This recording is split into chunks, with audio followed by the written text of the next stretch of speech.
I want to play one more soundbite, and that is President Obama on the state of the Democratic Party. It is not something I've been able to transfer to candidates in midterms and sort of build a sustaining organization around. That's something that I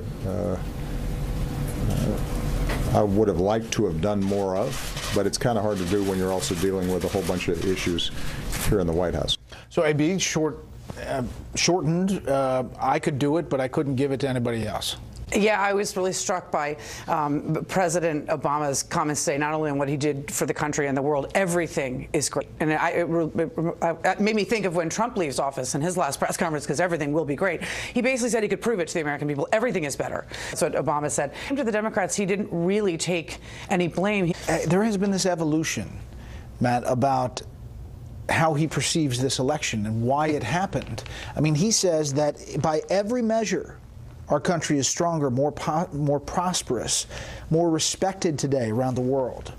I don't know. Do the people in Pennsylvania and Michigan and Wisconsin and those states think that way? We often talk about the bubble. And I think today's press conference really demonstrated the bubble, which is presidents tend to live in bubbles. And I think presidents get told great things in the Oval Office. It's hard to tell the president the straight dope in the Oval Office. And I don't think he's hearing very much of it. And talk about a lonely victory. Yes, he has had great victories as president. But the Democratic Party and the donkey has never lost so much in the history of that party. They have lost from the top of the ballot to the bottom of the ballot all over the country.